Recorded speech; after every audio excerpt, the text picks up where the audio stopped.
गौरव वंश नाम के राज्य में राजा वर्मा राज्य किया करते थे। वह शिकार के बहुत शौकीन थे। वो हर रोज जंगलों में जाकर नया नया शिकार किया करते थे। कुछ दिनों से वह शिकार पर नहीं जा रहे थे। तभी महाराज मंत्री से बोलते हैं, मंत्री जी, बहुत दिन हो गए शिकार पर गए हुए, क्यों ना आज शिकार पर चला जाए। हाँ महाराज, ये बात तो मेरे मन में भी कई दिनों से चल रही थी, पर मैंने सोचा शायद आपकी तबीयत ठीक ना हो, इसलिए मैंने कुछ नहीं कहा। अब चलिए महाराज। जैसे ही मंत्री और महाराज महल से निकले, तभी वहाँ पर राजकुमारी सुमित्रा आ जाती है। पिताजी, आप शिकार पर जा रहे हो ना? पिताजी, मुझे भी आपके साथ जाना है। मैं भी देखना चाहती हूँ कि आप शिकार कैसे करते हैं। अरे नहीं बेटी, आप नहीं जानती हैं, जंगल में बहुत खतरा होता है। नहीं, ये सब तुम्हारे देखने की चीज नहीं है। आपको चलना ही होगा तो फिर कभी चलना, आज नहीं। पिताजी, आप तो हर बार ऐसे ही कहते हैं। पिछली बार भी जब आप शिकार पर जा रहे थे और मैंने जाने को कहा तो आपने कहा फिर कभी चलना। पिताजी, आप महाराज होकर भी झूठे हो गए हैं। अरे नहीं बेटी, ऐसी कोई बात नहीं है, आप फिर कभी चलना। फिर राजा वर्मा अपने घोड़े पर बैठकर मंत्री के साथ शिकार के लिए जंगल की ओर चल देते हैं। पिताजी तो मुझे ले जाने से मना कर दिए, अब मुझे ही कुछ करना होगा। फिर राजकुमारी सुमित्रा अपने प्रिय घोड़े को लेकर जंगल की ओर बिना किसी को कुछ बताए निकल जाती हैं।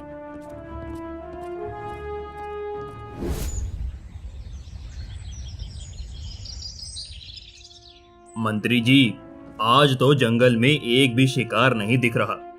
लगता है बहुत दिनों से शिकार पर ना आने से जंगल के सभी जानवर भी इस जंगल को छोड़कर चले गए। क्यों? हाँ महाराज, मुझे भी ऐसा ही लग रहा है।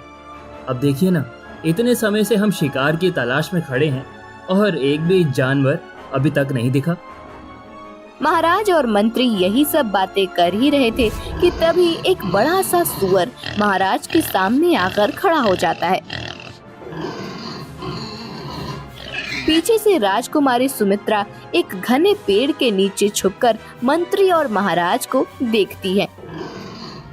मंत्री जी, बिल्कुल शांत रहिएगा। देखिए, अब हम इस सूअर पर हम कैसे निशाना लगाते हैं।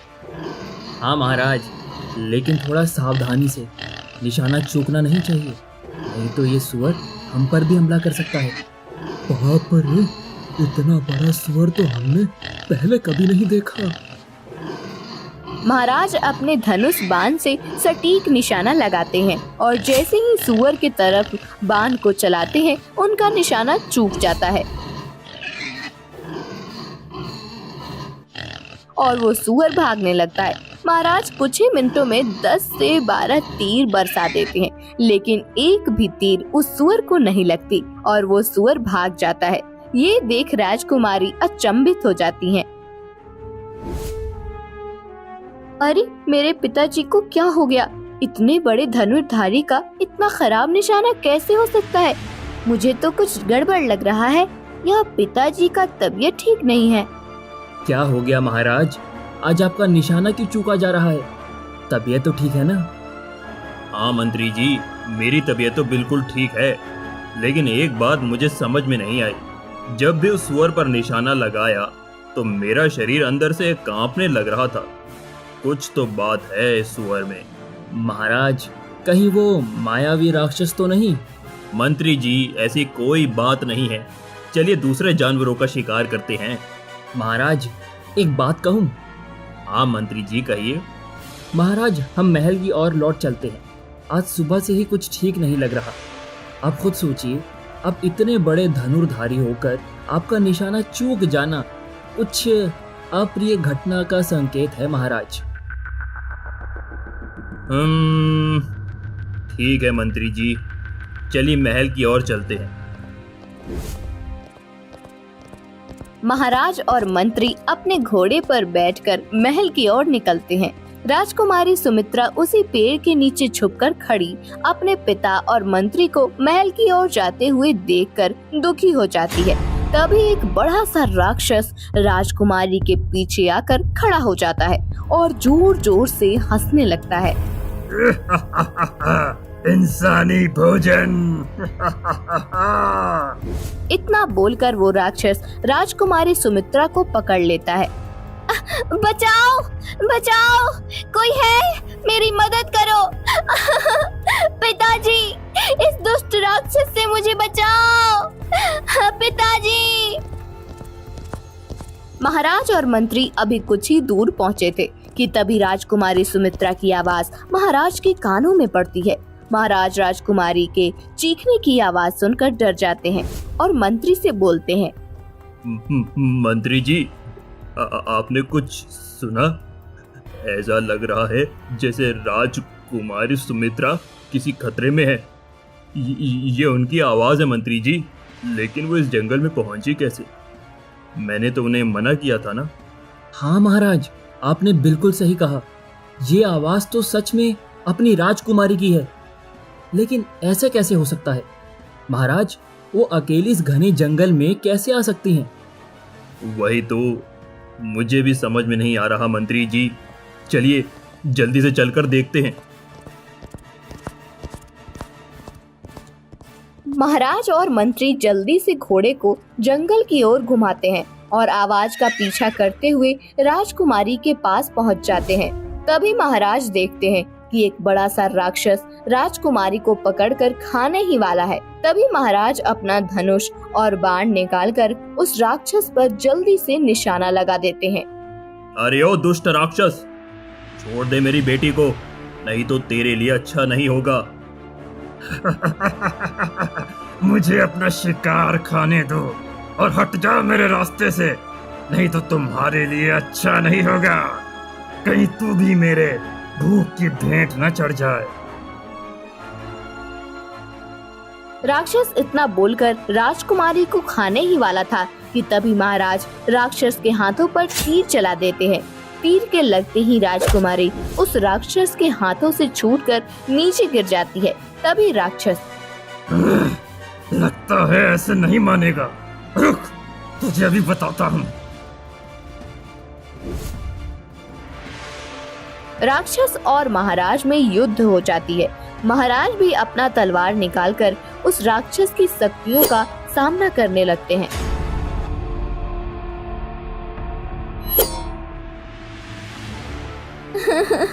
मुझे माफ करना पिताजी, ये सब मेरी गलतियों के कारण हो रहा है। मुझे नहीं आना चाहिए था शिकार देखने। मंत्री जी, आप कुछ करिए, नहीं तो वो राक्षस पिताजी को मार देगा।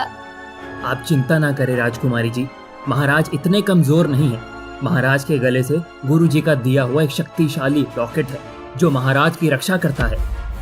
मंत्री जी राजकुमारी को समझाते हैं कि महाराज को कुछ नहीं होगा, लेकिन महाराज उस दिन वो लॉकेट पहनना भूल गए थे। राक्षस और महाराज लड़ते लड़ते एक बड़े से गुफा के अंदर प्रवेश कर जाते हैं। ये देख राजकुमारी और मंत्री और भी डर जाते हैं। तभी गुफा का दरवाजा अंदर से बंद हो जाता है। मंत्री जी, अब क्या होगा? गुफा का दरवाजा तो अंदर से बंद हो गया, अब कैसे पिताजी बाहर आएंगे? कुछ करिए ना मंत्री जी। डर तो मुझे भी लग रहा है राजकुमारी जी, लेकिन हमें थोड़ा इंतजार करना होगा।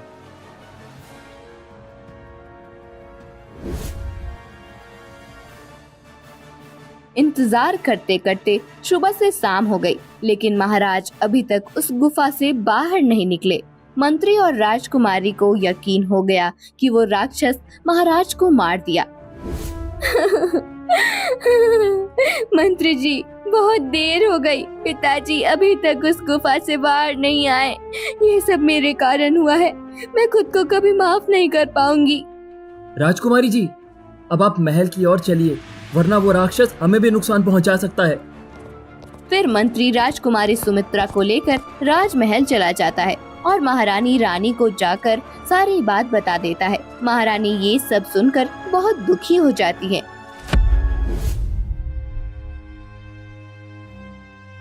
अपने आप को संभालते हुए महारानी मंत्री से बोलती हैं, मंत्री जी, पूरे राज्य में घोषणा करवा दीजिए, जो कोई वीर उस राक्षस को मार कर लाएगा उसको ये पूरा राजपाट देकर राजकुमारी से शादी कर दिया जाएगा, चाहे वो अमीर हो, गरीब हो या किसी राज्य का राजा हो, उससे कोई फर्क नहीं पड़ता। सिर्फ और सिर्फ वो एक योद्धा होना चाहिए। जी महारानी जी, मैं आज इस बात को पूरे राज्य में घोषणा करवा देता हूँ। आप मुझे जाने की आज्ञा दीजिए।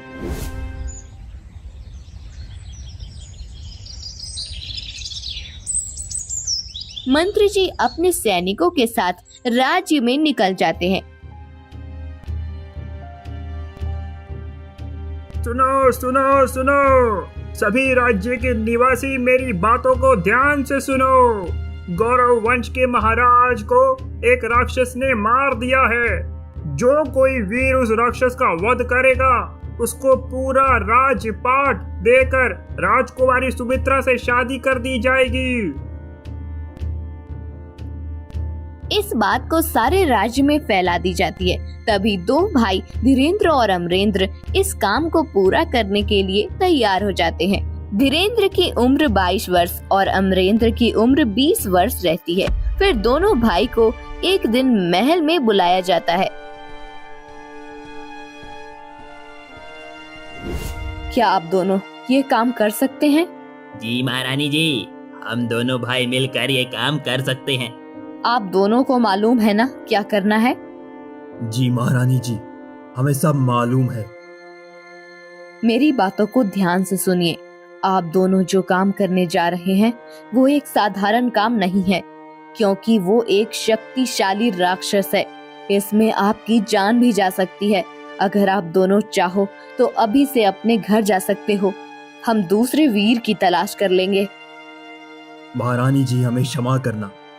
हम इस राज्य के राजा बनने या राजकुमारी से शादी करने की लालच से नहीं आए हैं। हमें डर है कि वो राक्षस आज तो जंगल में किसी को मार कर खा जा रहा है और किसी दिन हमारे राज्य में प्रवेश कर गया तो हम किसी को नहीं बचा पाएंगे और एक एक करके राज्य के सभी लोगों को मार कर वो खा जाएगा।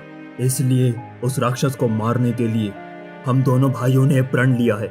जब तक हम उस राक्षस को खत्म नहीं कर देते, हम चैन से नहीं बैठने वाले। आपकी बातों से तो एक सच्चे योद्धा होने की सबूत मिल रही है। ठीक है, मेरा आशीर्वाद है। आप दोनों के साथ जाओ और उस राक्षस को खत्म कर दो। धीरेन्द्र और अमरेंद्र दोनों भाई महल से निकलकर जंगल की ओर निकल जाते हैं। चलते चलते दोनों भाई एक घने जंगल में पहुंच जाते हैं। तभी एक बड़ा सा सुअर दोनों भाई को दिख जाता है। बाप रे, इतना बड़ा सुअर तो मैंने पहले कभी नहीं देखा है। अमरेंद्र, ये बहुत खूंखार सुअर है, तुझे मार डालेगा। धीरेन्द्र इतना बोल ही रहा था कि वो सुअर तेजी से दोनों भाई पर हमला करने के लिए बढ़ता है। तभी धीरेन्द्र घबरा जाता है और अमरेंद्र अपनी तलवार निकालकर सुअर के सामने खड़ा हो जाता है। सुअर फिर भी नहीं रुकता और अमरेंद्र पर हमला कर देता है। तभी धीरेन्द्र अपनी जान बचाने के लिए एक बड़े से पेड़ पर चढ़ जाता है। जल्दी से भाग के पेड़ पर चढ़ जा। नहीं भैया, मैं इस जंगली सुअर से डरकर भागने वाला नहीं हूँ। हमें इसका मुकाबला करना होगा। आप तो इस जंगली सुअर से डरकर पेड़ पर चढ़ गए। सोचो, अगर वो राक्षस हमारे सामने आ जाता फिर हम क्या करते? ठीक है भाई, थोड़ा संभल के। इतने में वो जंगली सुअर अमरेंद्र के ऊपर हमला कर देता है। अमरेंद्र अपनी बहादुरी से उस सुअर का सामना करता है और उसे मार मार कर लहूलुहान कर देता है। अंत में वो सुअर अपनी जान बचाकर वहां से भाग जाता है। अब तो पेड़ से नीचे उतर जाओ भैया। देखो, मैंने उस सुअर को मार कर भगा दिया। वह सुअर भागता हुआ एक नदी के पास जाता है और अपने असली रूप में आ जाता है।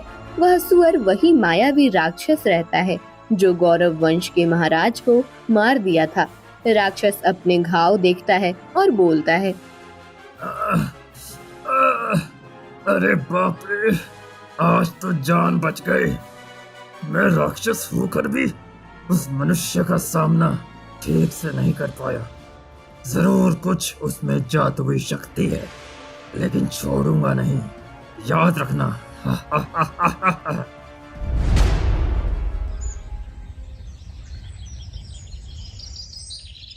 भैया, आप एक योद्धा होकर जंगली सुअर से डरते हो? डरता नहीं हूँ, मैं तो बस देख रहा हूँ कि तू उसे मार पाता है कि नहीं। मुझे क्षमा करना भैया, मुझे लगा आप सच में डर गए हैं। फिर दोनों भाई में बात होती है और दोनों भाई जंगल में घूमते घूमते उस गुफा के नजदीक पहुंच जाते हैं। अरे भैया, ये देखो, इतनी बड़ी गुफा, और वो भी इस जंगल में। हाँ भाई, ये तो बहुत बड़ी गुफा है। दोनों उस गुफा के अंदर जाने की योजना बनाते हैं। फिर गुफा के दरवाजे पर जाकर देखते हैं तो गुफा का मुंह बड़े से पत्थर से बंद रहता है। दोनों भाई आपस में बात करते हैं। अरे भाई, इस पत्थर को कैसे हटाएंगे? इतना बड़ा पत्थर लगा हुआ है इस गुफा के द्वार पर। आप चिंता मत करिए भैया, मैं हूं ना।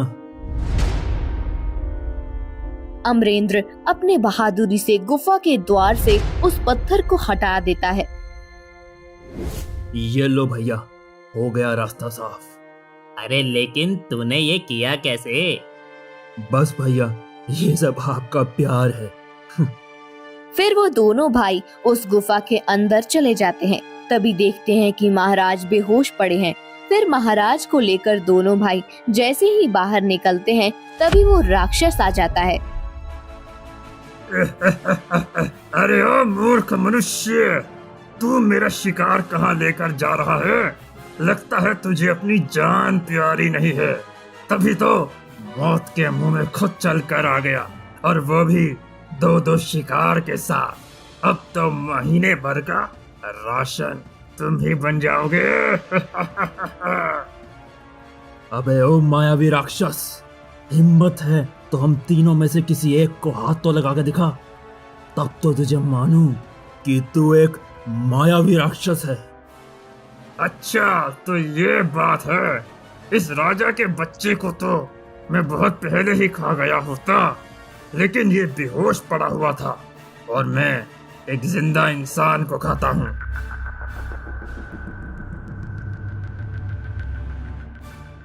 राक्षस इतना बोलकर एक बड़ा सा चट्टान उठाकर अमरेंद्र के ऊपर फेंकता है।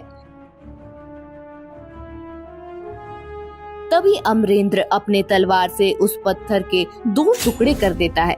राक्षस फिर से एक और पत्थर उठाता है और उसे फेंकता है। तभी अमरेंद्र फिर से उस पत्थर के 2 टुकड़े कर देता है। आप मेरी चिंता मत कीजिए भैया, मैं इस राक्षस को देखता हूँ। आप जल्द से जल्द महाराज को लेकर यहाँ से निकल जाइए। लेकिन अमरेंद्र, मेरी चिंता मत करो भैया, जितना बोलता हूँ उतना करो, जल्दी। अमरेंद्र अपने भाई को यही सब बोल ही रहा था कि तभी अमरेंद्र को अच्छा मौका मिल जाता है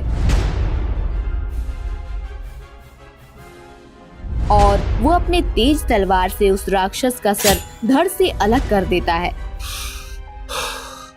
अब कोई खतरा नहीं, ये राक्षस तो मर गया। चलो भैया, हमारा काम पूरा हुआ। अब महाराज को लेकर राजमहल चलते हैं। अमरेंद्र, इस राक्षस को भी अपने साथ ले चलते हैं, तभी तो महारानी जी को दिखाएंगे कि इस राक्षस को भी हमने मार दिया। ठीक है भैया। दोनों भाई उस राक्षस को मारने के बाद बड़ा भाई धीरेन्द्र महाराज को और छोटा भाई अमरेंद्र उस राक्षस को लेकर महल की ओर चल देते हैं। तभी रास्ते में चलते चलते दोनों को बहुत जोर की प्यास लग जाती है और दोनों भाई जंगल के बाहर एक बड़े से पेड़ के नीचे रुक जाते हैं। अब मुझसे और नहीं चला जाएगा। अमरेंद्र, तू एक काम कर, जा और कहीं से पानी लेकर आ जा। प्यास के मारे अब एक कदम भी नहीं चला जा रहा। भैया, यही पास में एक नदी है, चलो वहीं से पानी पीकर महल की ओर निकल पड़ेंगे। नहीं भाई, तू यहीं रुक, मैं ही जाता हूँ। अगर तू यहाँ रहेगा तो महाराज और इस राक्षस का ध्यान भी अच्छे से रखेगा। ठीक है भैया। धीरेन्द्र पानी लेने जाता है। तभी कुछ ही दूर पर उसको एक नदी दिखाई देती है। धीरेन्द्र उस नदी के किनारे जाकर पानी पी लेता है और जैसे ही अमरेंद्र के लिए पानी नदी से निकालता है तभी उसके मन में लालच समा जाता है और अपने मन में सोचने लगता है, अगर मेरी शादी उस राजकुमारी से हो जाती तो कितना अच्छा होता।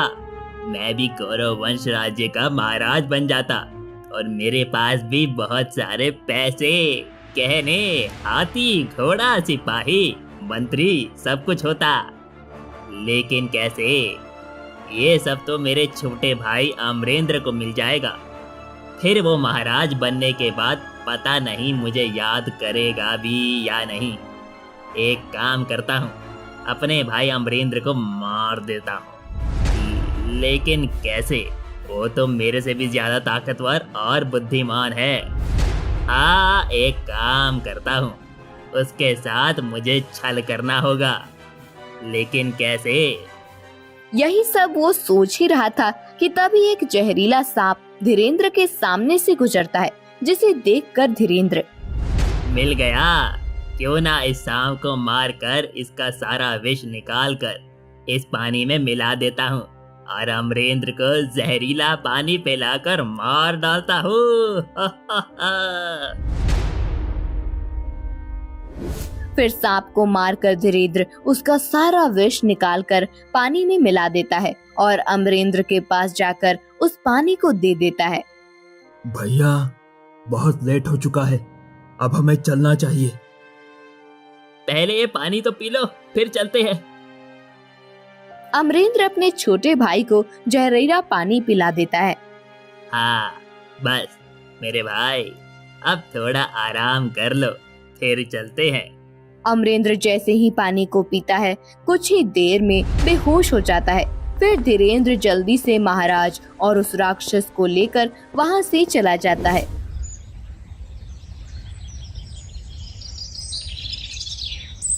राजमहल पहुंचते ही उस राक्षस को देखकर सभी लोग हैरान हो जाते हैं। उसके तुरंत बाद ही महाराज को देखने वैद्य आता है और हाथों की नस देखकर बोलता है, महारानी जी, राजा साहब जिंदा हैं। अगर ठीक से इनका इलाज होगा तो राजा साहब 10 दिन के अंदर ठीक हो जाएंगे। वैद्य जी, आपको जो करना है करिए, बस महाराज को ठीक कर दीजिए। मैं अपनी तरफ से पूरी कोशिश करूंगा महारानी जी कि महाराज जल्द से जल्द ठीक हो जाएं। लगातार 10 दिन तक महाराज को वैद्य की निगरानी में रखा जाता है।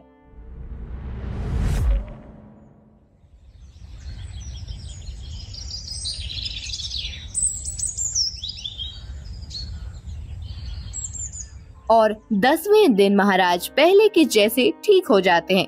धीरेन्द्र को भी खुशी का ठिकाना नहीं था कि अब वो भी गौरव वंश राज्य का राजा बन जाएगा। वीर जी महारानी जी। तुम्हारा छोटा भाई कहाँ है? अब क्या बताऊं महारानी जी, मेरा छोटा भाई उस राक्षस के हाथों मारा गया। काश वह राक्षस मुझे मार दिया होता तो इतना दुख नहीं होता। जो होना था वह तो हो गया।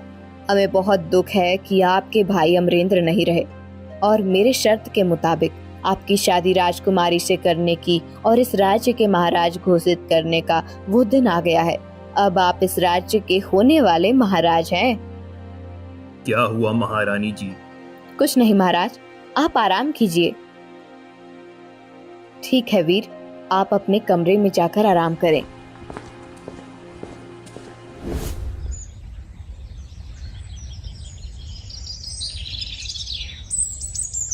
फिर शर्त के मुताबिक राजपाट देने और राजकुमारी के साथ शादी करने का दिन आता है और सभी राज्य के लोग, मंत्री, राजा आए हुए थे। धीरेन्द्र बहुत खुश था। राजकुमारी भी सभा में आ जाती है। तभी कुछ देर सोचने के बाद महाराज बोलते हैं, सैनिकों, इस दुष्ट को 100 कोड़े मारो और काल कोठरी में ले जाकर बंद कर दो।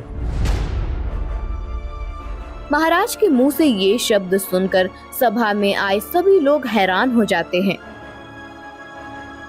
अरे महाराज, ये तो वही वीर है जिसने आपकी जान बचाई है और आप इसके साथ ऐसा व्यवहार कर रहे हैं। मैं आपकी सभी बातों को समझ सकता हूँ, लेकिन ये एक योद्धा हो ही नहीं सकता। लेकिन वो कैसे महाराज? मंत्री जी, आप चुप रहिए और इसको बोलने दीजिए। लगता है इस राजा को सारी बात पता चल गई है। अब झूठ बोलूंगा तो ये राजा सच में मुझे काल कोठरी में ना डलवा दे। महाराज कुछ नहीं जानते थे, लेकिन उस महाराज को मालूम था कि एक योद्धा कैसा होता है। फिर धीरेन्द्र डरते हुए सारा सच बताने लगता है।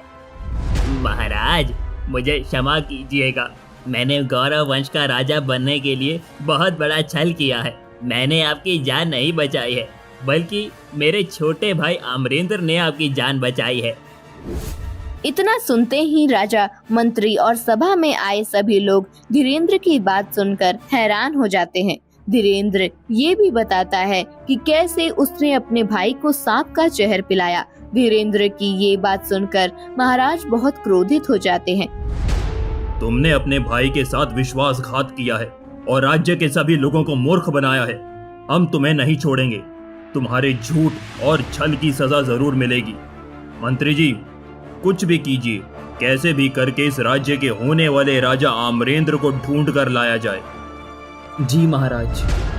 मंत्री अपने सिपाहियों को लेकर जंगल की ओर चल देते हैं। रास्ते में चलते चलते उन्हें मालूम पड़ता है कि अमरेंद्र को एक आदिवासी बचा लिया है। फिर मंत्री अपने सिपाहियों के साथ उस आदिवासी के घर जाते हैं और अमरेंद्र को अपने साथ लेकर राजमहल चले आते हैं।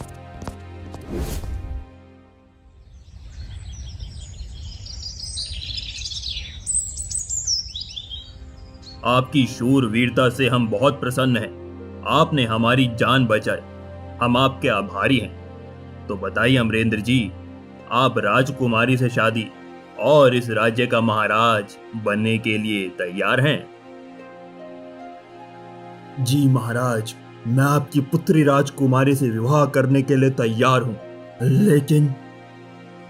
लेकिन क्या अमरेंद्र? महाराज, मेरा बड़ा भाई धीरेन्द्र। अच्छा, आओ मेरे साथ, सब बताता हूँ। महाराज अपने साथ अमरेंद्र को उस सभा में ले जाते हैं। तभी धीरेन्द्र अमरेंद्र को जीवित देखकर उसकी आंखें खुली की खुली रह जाती हैं। ये देखो अमरेंद्र, ये रहा आपका दुश्मन भाई, जिसने आपको सांप का विष पिलाकर मार दिया था। अब क्या सजा दी जाए इसको, आप ही बताइए। मुझे माफ कर दो मेरे भाई। मेरे मन में लालच समा गया था, इसलिए मैं तुम्हें अपने इन हाथों से सांप का जहर पिलाकर मरने के लिए उस जंगल में छोड़ आया। धीरेन्द्र इतना बोलकर फूट फूट कर रोने लगता है। तभी महाराज, सैनिकों, इस शैतान को 100 कोड़े मारो और अभी के अभी काल कोठरी में ले जाकर बंद कर दो। महाराज, मैं मानता हूँ कि मेरे बड़े भाई ने गलती की है, पर है तो मेरा भाई। महाराज, आपके आगे हाथ जोड़ता हूँ, सिर्फ एक बार मेरे भाई को माफ कर दिया जाए। अगर ये दोबारा गलती करते हैं तो मैं इनके बीच कभी नहीं आऊंगा। मेरी बातों पर गौर किया जाए महाराज। आप कह रहे हैं तो हम धीरेन्द्र को माफ कर देते हैं, लेकिन धीरेन्द्र, आज के बाद ऐसी गलती कभी नहीं होनी चाहिए। ऊपर वाले का शुक्र मनाओ कि तुम्हें अमरेंद्र जैसा भाई मिला और इन्हीं की वजह से तुम्हारी सजा माफ हो गई। फिर धीरेन्द्र को भी समझ आ जाता है कि उसने कितनी बड़ी गलती की है। उसके आंखों में आंसू आ जाते हैं और वह अपने छोटे भाई अमरेंद्र से कहता है, मुझे माफ कर देना मेरे भाई। मैंने तुम्हारे साथ बहुत बड़ा विश्वासघात किया है। मुझे माफ कर देना। फिर अमरेंद्र धीरेन्द्र को गले लगा लेता है। महाराज भी दोनों का प्यार देखकर माफ कर देते हैं। फिर शर्त के मुताबिक राजकुमारी की शादी अमरेंद्र से हो जाती है और गौरव वंश का नया महाराज अमरेंद्र को बना दिया जाता है और सभी लोग खुशी खुशी रहने लगते हैं।